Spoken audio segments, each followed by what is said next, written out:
Good morning. पिछला जो हमने टॉपिक लिया था उसमें हम आउटर मॉर्फोलॉजी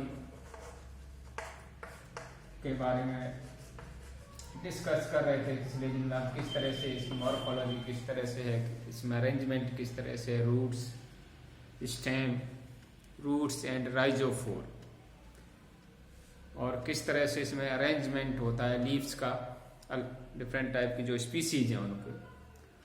अब इसी में आज हम इंटरनल स्ट्रक्चर की, जब अपन इसकी इंटरनल स्ट्रक्चर के बारे में स्टडी करते हैं, यानी जब अपन इसका सेक्शन काटते हैं तो किस तरह की संरचना इसमें दिखाई देती है, आंतरिक संरचना किस तरह की होती है।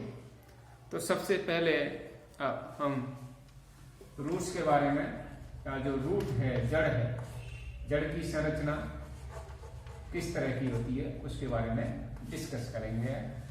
तो स्ट्रक्चर ऑफ यहाँ पर रूट, स्ट्रक्चर ऑफ रूट यानी रूट की आंतरिक संरचना किस तरह की होती है। तो सबसे पहले अगर हम रूट के बारे में कहें तो रूट्स, जैसा हमने पहले पढ़ा था कि रूट्स लगी रहती हैं राइजोफोर के ऊपर। राइजोफोर एक स्पेशल संरचना है यहाँ पर, जो ज्यादातर स्पीसीज में पाई जाती है, और जहां से ब्रांचिंग होती है स्टेम में तो वहां पर राइजोफोर पाया जाता है, पॉजिटिवली जियोट्रॉफिक, और वहां से फिर उसमें से राइजोफोर में से और रूट्स निकलती हैं सिलेजिनेला में। तो सबसे पहले अगर देखें तो सबसे बाहर वाली जो लेयर होती है वो यहाँ पर सिलेजिनेला में एपिडर्मिस की लेयर होती है, single layer, tangentially elongated cells, स्पर्श रेखीय सेल्स इसमें पाई जाती हैं इस तरह से। तो यहाँ पर ये एपिडर्मिस है जो सिंगल लेयर है, और टेंजेंशियली इलोंगेटेड सेल्स से बनी होती है, यानी स्पर्श रेखीय दीर्घित जो सेल्स होती हैं वो पाई जाती हैं, और इसके ऊपर यहाँ पर इस तरह से क्यूटिन का आवरण पाया जाता है। अब चूंकि हम जानते हैं कि ये रूट है, तो रूट में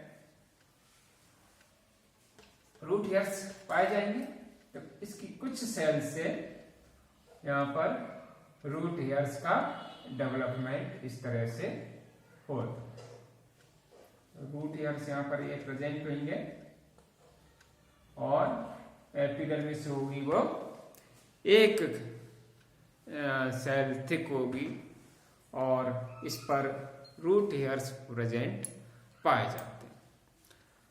नेक्स्ट, एपिडर्मिस के नीचे यहाँ पर स्क्लेरेन्काइमा की सेल्स, जिसको अपन हाइपोडर्मिस कह सकते हैं, हाइपोडर्मिस कहेंगे, ये पाई जाती है 2 से 3 सेल्स थिक, और ये आउटर कोर्टेक्स पाया कहलाएगा।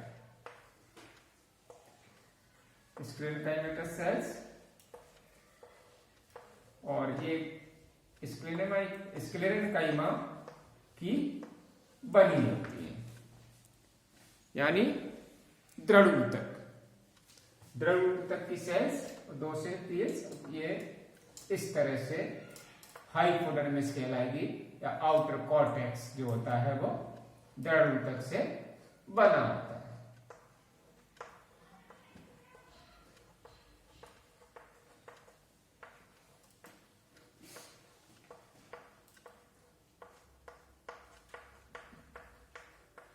ये स्क्लेरेन्काइमेटस, हाइपोडर्मिस।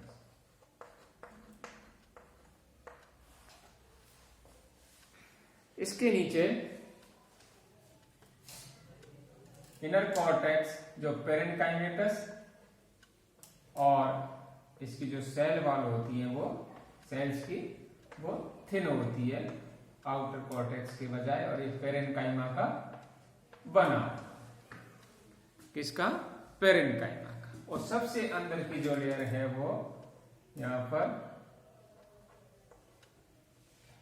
ये एंडोडर्मिस,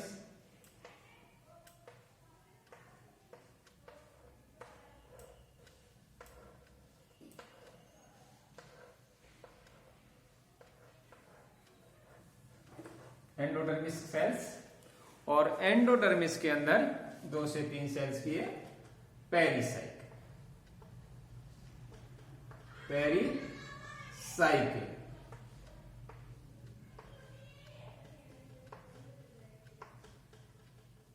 यहां पर ये पेरीसाइकिल की सेल्स, और सेंटर में सिंगल आदिधारुक मोनार्क एंड एग्जार्च यहां पर स्टील पाई जाती। तो यहां पर सेंटर में ये जाइलम टिश्यूज, और इसके चारों तरफ ये फ्लोएम पाया जाता है। ये मोनार्क कंडीशंस और एग्जार्च कंडीशंस इस तरह की पाई। तो सबसे बाद epidermis, root hairs and sclerenchymatous, hypodermis, जो आउटर कॉर्टेक्स कहलाएगा। और यहां पर ये पेरेन्काइमा का इनर कॉर्टेक्स कह सकते हैं अपन। नेक्स्ट जो है वो एंडोडर्मिस। एंडोडर्मिस के नीचे 2 से 3 सेल पेरीसाइकिल पाई जाती है, पेरीसाइकिल पाई जाएगी।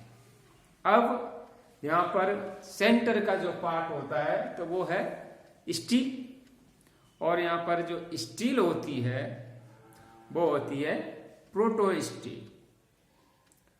प्रोटोस्टील जो मोनार्क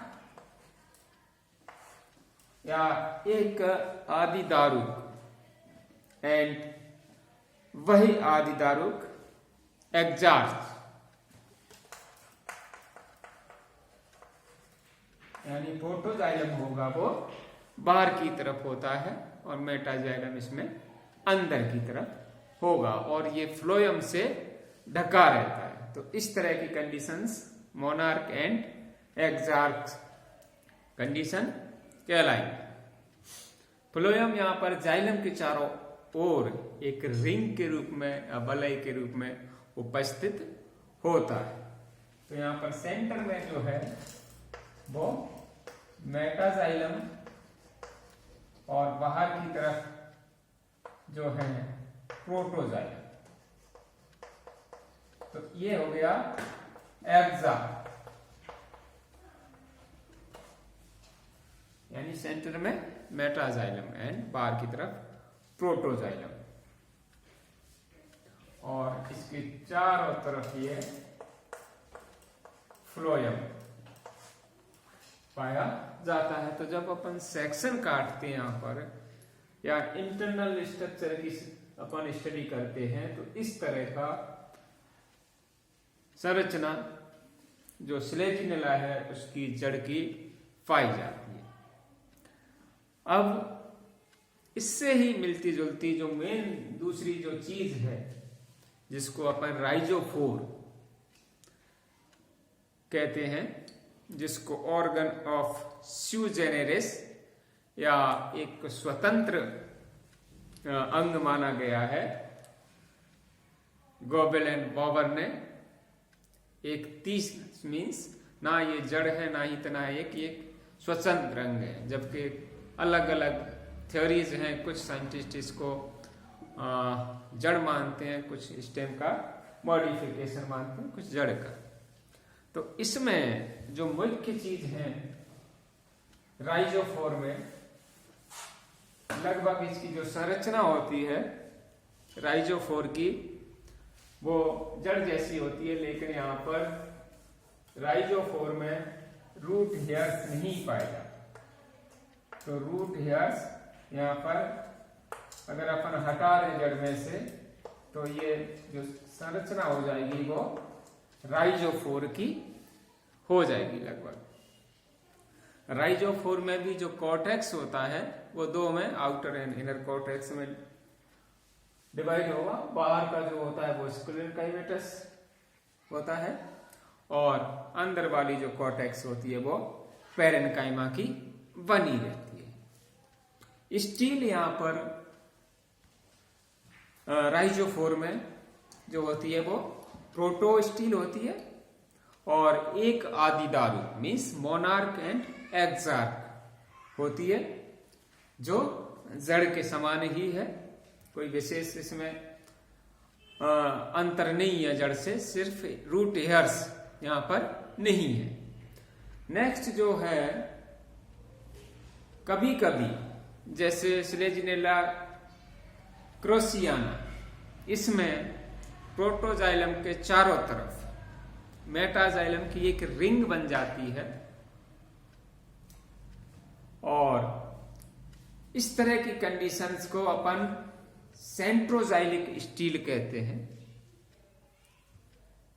यानी प्रोटोजाइलम के बाहर मेटाजाइलम की रिंग, तो सेंट्रोजाइलिक कंडीशंस पाई जाती है।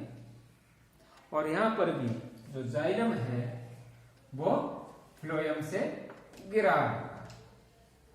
यहां पर भी कंडीशंस मोनार्क एंड एक्सार्क कंडीशंस पाई जाती हैं। तो अगर यहां से रूट हेयर्स वगैरह हटा दें तो ये जो स्ट्रक्चर है वो राइजोफोर की हो जाए। कोई विशेष इनमें अंतर नहीं है, रूट हेयर्स वगैरह इसमें नहीं पाए जाते यहां पर, और बाकी लगभग संरचना इसी जैसी रूट की है उसी तरह की यहां पर पाई जाती है। अब इसकी अपन मॉर्फोलॉजी के बारे में बात करें कि मॉर्फोलॉजी क्या है, तो यहाँ पर राइजोफोर की आकार की जो नेचर है, प्रकृति है, उसके बारे में अलग अलग धारणा है। कुछ वनस्पति इसको एक रूट मानते हैं, जड़ मानते हैं, जिसमें वांटिगम, हार्वे गिब्सन एंड इन्होंने अपहोल्फ वगैरह इन्होंने कहा था कि जो राइजोफोर है वो एक जड़ है।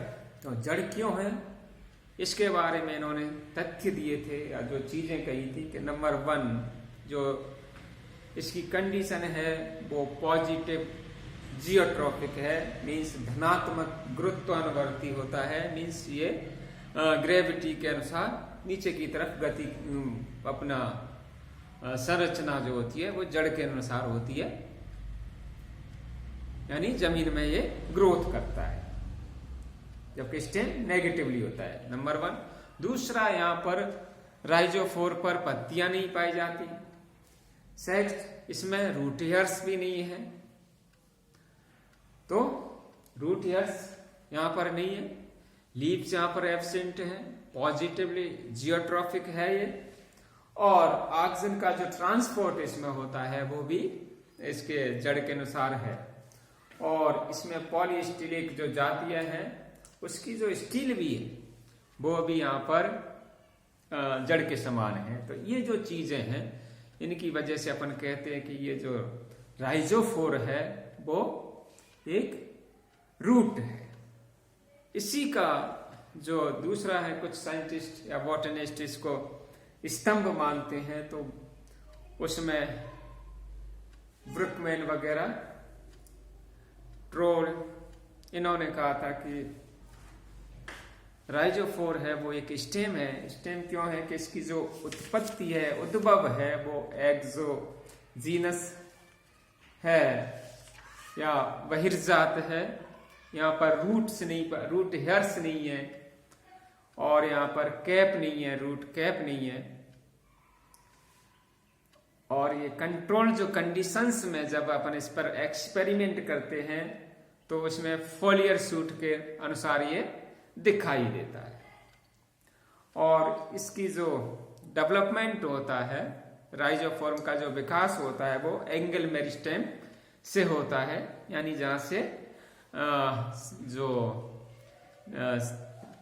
जो अपना स्टेम है वहां से ब्रांचिंग होती है, उस जगह से ये होता है। जिस तरह से अपनी जो एम्ब्रियोनिक सेल्स होती है या प्रोरोव होता है, भ्रूणीय प्रोरोव, उसके अनुसार इसका डेवलपमेंट होता है। तो इस थ्योरी में इसके कारण ये इसको एक स्टेम मानते हैं।